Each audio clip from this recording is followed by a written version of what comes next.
fait, la personne qui va venir, là, je vais vous demander énormément d'attention, comme vous en avez eu depuis tout à l'heure, parce que son histoire est atypique, extraordinaire. Il va vous faire rêver en 3 ou 4 minutes.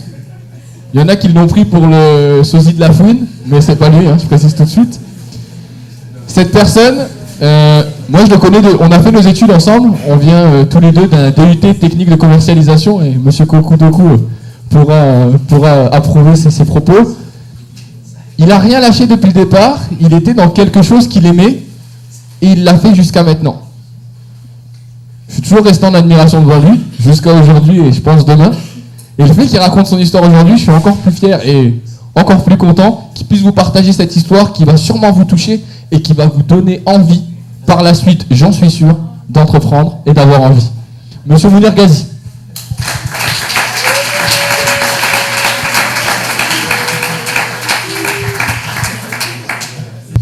Voilà, bonjour à tous.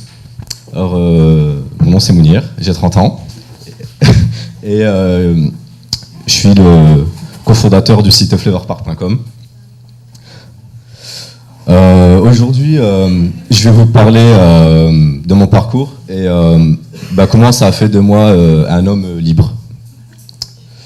Mais avant de vous en dire plus, j'aimerais faire un petit retour en arrière. Lorsque j'avais 23 ans et que j'étais assis à votre place, j'étais en Master 2. J'étais un bon élève. J'aimais bien mes cours. Sauf que, à 23 ans, ma vie, c'était pas les cours, mais c'était plutôt ma bande de potes.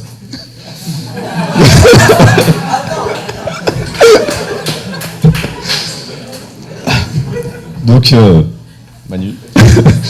Et quand j'étais pas en cours, j'étais avec eux. Et peu importe le niveau, on délirait quoi qu'il arrive. Donc voilà, on était tous fans de hip-hop, de culture américaine, de culture urbaine. On voulait tous aussi un petit peu participer à cette culture. Et du coup, j'étais DJ. Il y a des gens qui me connaissent. Et j'ai mixé pas mal sur Dunkerque, j'ai organisé des soirées dans le Nord et puis en Belgique. Donc ça me permettait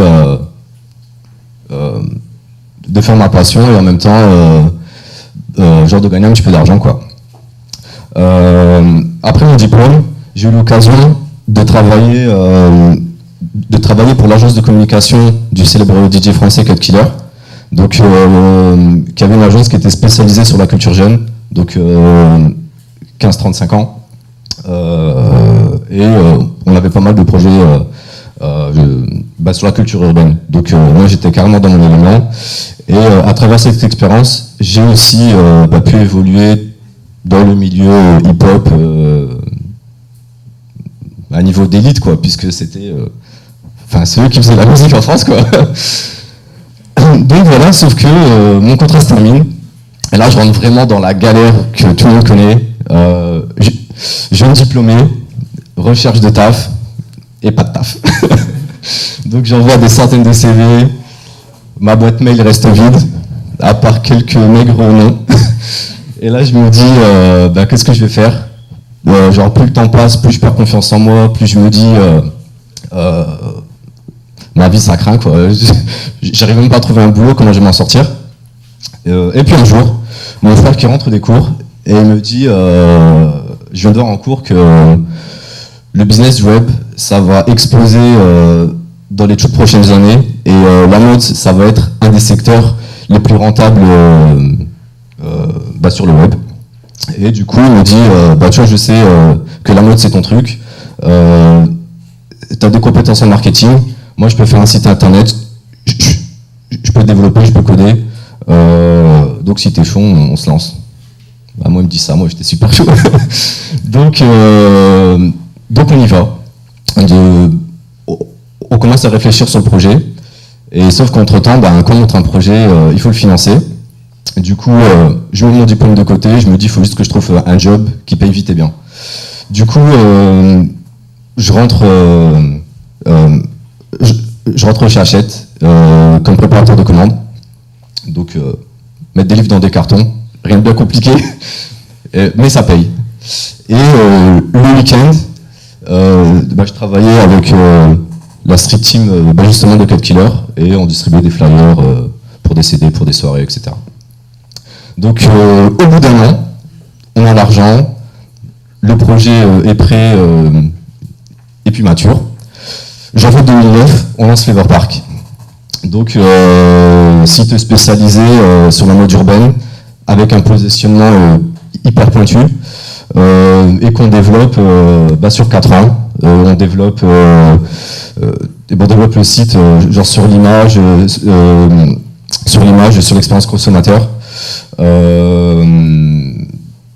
Et pour pas vous mentir, ça a pris super vite. On a vite fait de l'argent. Les 2 premières années, on avait une croissance continue. Sauf que un jour, le 30 décembre 2010, jour que je pense que je retiendrai toute ma vie, l'entrepôt où on avait notre stock part en fumée. Du coup, on perd 70 000 € de stock et pas d'assurance. Donc là, on se dit, on est mal barré quoi. Donc là, on se dit, c'est simple, 70 000 € de stock qui partent en fumée, 40 000 € de dette, soit on arrête. Et je pense que ça aurait été la décision sage. Soit on continue, et du coup, on encaisse le coup. Le lendemain matin, avec mon frère, on se regarde, on se dit, on continue, on a un truc, on s'est pas cassé la tête pour rien. Et cette phrase, une phrase toute faite, ce qui ne te tue pas te rend plus fort, n'a jamais été autant vrai qu'à travers notre expérience, puisque sur les 2 prochaines années, on a été hyper créatif, hyper actif. Comme on peut voir là, dans les 5 semaines qui ont suivi l'incendie, on a fait une boutique éphémère dans une galerie d'art au centre de Paris. Et du coup, c'était cool parce qu'on passait d'une boutique virtuelle à une boutique physique. Du coup, on a pu rencontrer nos clients. Et puis en même temps, c'était une bonne opération pour faire de l'argent vite. En même temps, on a travaillé avec pas mal d'artistes, artistes français et puis internationaux, donc Ballon Pouvoir Monsieur Neuve, des artistes américains comme Stali, comme Kid Ink ou encore Didier Lediès. Du coup, cette expérience finalement, ça m'a permis de développer mes compétences de styliste et en même temps, ça a fait parler de nous sans dépenser un euro. Bien sûr, on a continué avec des dettes et on savait très bien qu'on ne pouvait pas faire de Flavor Park que ce que c'était avant sur le niveau financier. Du coup, pendant plus d'1 an, on a travaillé sur un business plan pour pouvoir convaincre des investisseurs de poser de l'argent sur notre site et pour pouvoir exploser. Donc, notre business plan en main, on va voir des banques en leur demandant 1 million d'euros. Parce que on est en 2012 à l'époque et le business c'est international et nos concurrents sont des monstres qui font des centaines de millions de dollars de chiffre d'affaires. Donc si on veut commencer à faire quelque chose et mettre notre nom sur la carte, on savait qu'il fallait qu'on commence avec cette somme. On s'attendait à des réactions, mais on ne s'attendait pas à avoir autant de tête comme ça. Donc, déjà, le projet, ils ne comprenaient pas, parce que pour eux, c'est une sous-culture. La mode, c'est trop risqué. Les banques n'investissent pas là-dedans. Et surtout, on est trop jeune. ils nous prennent pour des dingues. Un incendie, on l'a surmonté. On s'est dit, c'est bon, c'est pas des gens qui vont nous arrêter. Du coup, le 14 novembre, on se prend en main et je décide de partir au pays où tout est possible, les États-Unis. Et je commence par New York. Donc New York, la ville qui influence toute la planète et où se trouve l'argent. Donc j'y vais un peu, comme on dit vulgairement, à l'arrache. Je connais absolument personne, mais je sais qu'il y a plein de fonds d'investissement, il y a moyen de trouver de l'argent. Donc quand j'arrive, je fais mes flyers, je vais à Wall Street, là où il y a tous les fonds d'investissement, et puis j'essaie de convaincre des gens de jeter un œil au site et voir notre projet. Sauf que au bout du deuxième jour, je m'aperçois que cette stratégie ne sera pas payante, puisque c'est super difficile de leur donner un flyer et c'est encore plus difficile de les interpeller. Donc je réfléchis pendant une journée, je me dis qu'est-ce que je vais faire. Et je me dis, j'ai une liste des fonds d'investissement qui à New York qui investissent dans la mode. Je vais imprimer mes présentations et je vais faire du porte-à-porte. On va voir ce que ça donne. Donc, sauf que, comme avec les flyers, c'était peu concluant. Et là, je commençais vraiment à me dire, je crois que je suis venu pour rien. Jusqu'au jour où mon ami de Los Angeles, Chase Jones, me rejoint sur New York.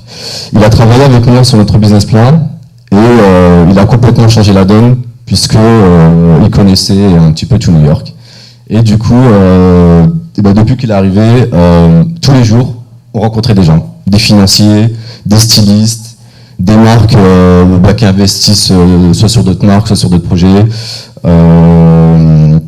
des médias, et on voit que tout le monde croit en nous.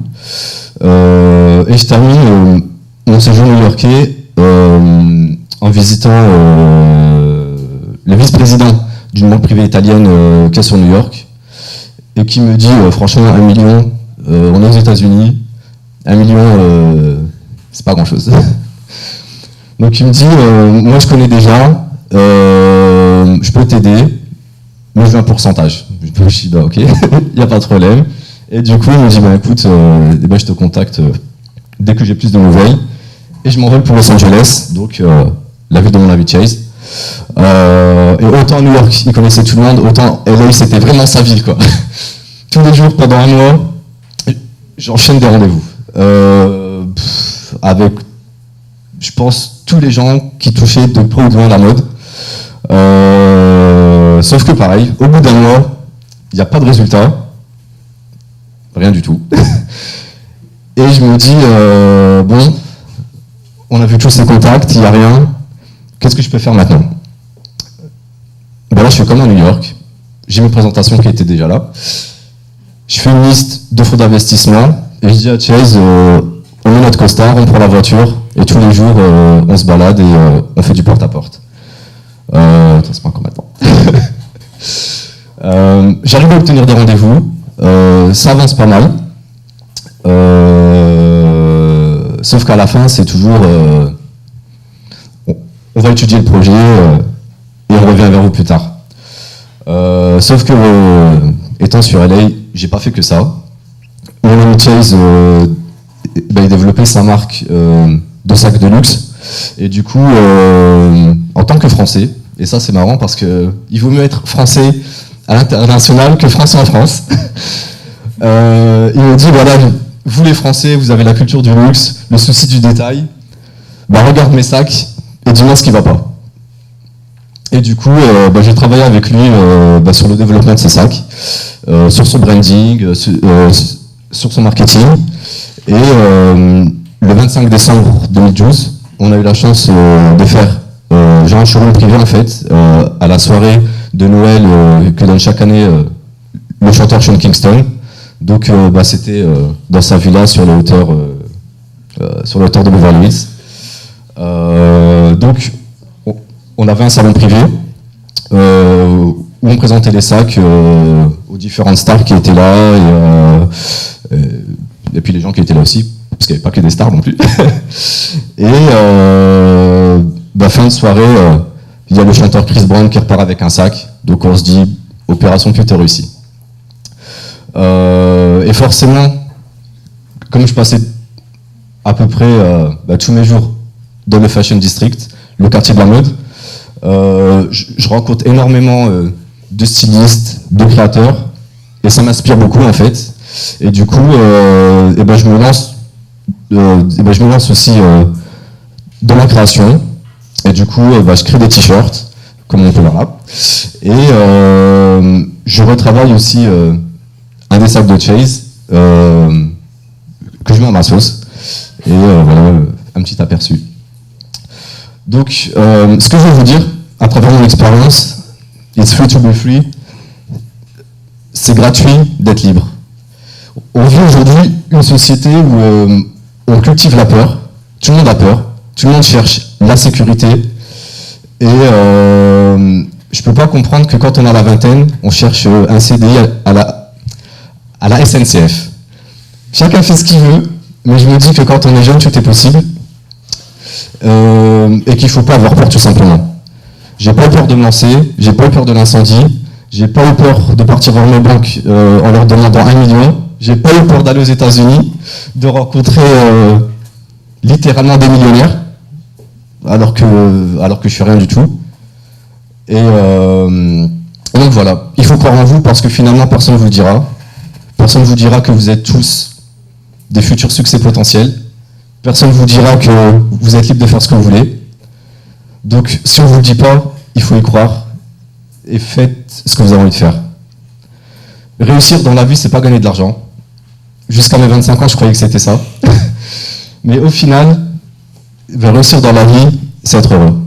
Donc, si je me réveille chaque matin en étant heureux de ce que je vais accomplir, j'ai réussi ma vie. Et c'est bon.